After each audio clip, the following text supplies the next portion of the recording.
Pajarillaga from BSCE 1E of Nueva Ecija University of Science and Technology, and this is Physics for Engineers 1. And for this video, we're going to talk about inclined planes. In our previous lessons, we would usually talk about surfaces in a horizontal position, like they're always flat. But this time in inclined planes, we're going to talk about the surface in an inclined position, in a slanting position. So we are going to form an angle here, which is also called the angle of inclination. So let's move forward to our sample problem. A sled is tied to a tree on a frictionless, snow-covered hill. If the sled weighs 7.17 Newton, find the magnitude of the force exerted by the rope on the sled and the normal force exerted by the heel on the sled. So we only have here a given of the weight, which is 7.70 Newton. So our illustration will look like this. Example, this is our heel, and then this is where the tree is. And then there's a rope that connects to the sled. So in this diagram, we have here a force tension that holds the sled towards that way. And then our weight, which is towards this way. Because the weight, even if it's in an inclined plane, in an horizontal surface, it's always downward straight. So it's always like that. But our normal force would be perpendicular to the surface. That's why it's called normal. And we have an angle of inclination here as 30 degrees. And then, so this is our normal force, and then this is our weight. So we have our forces here complete. Now let's move to drawing our free body diagram. This is our sled. In drawing for free body diagram, we consider all the forces to be in line with x and y axis so that we can solve for them easier.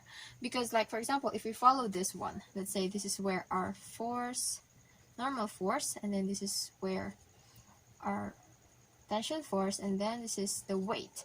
So as we can see, this is the x and y axis.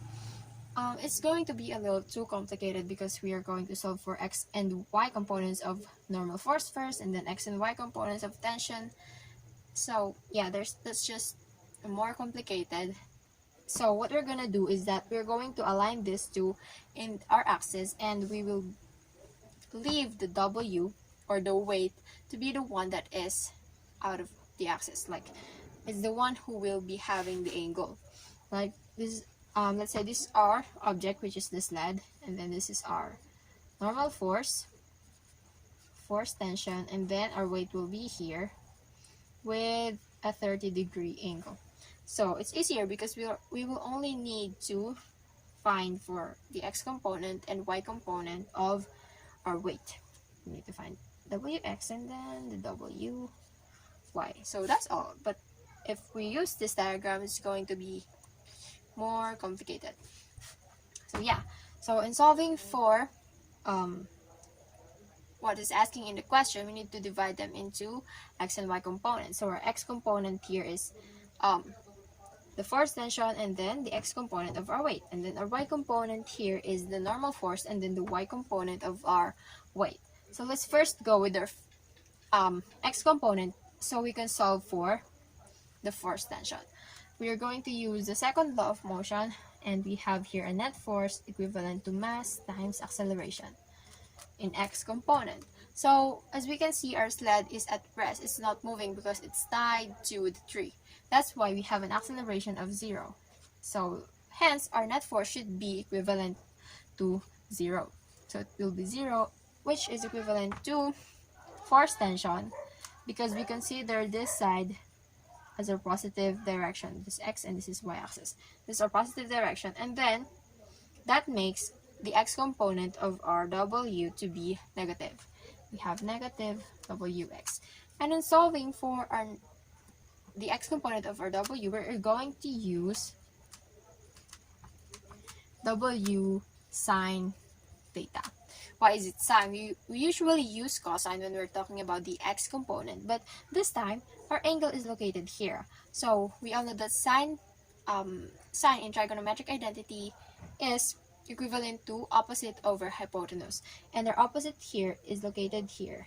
That is why, our x, or the x component of our weight, is located here. That's why we are going to use the opposite side. So we are going to use the sine theta. And we're just moving this force tension here, and we have weight times sine theta. So now we can solve for our force tension. We have our weight is 7.70 Newton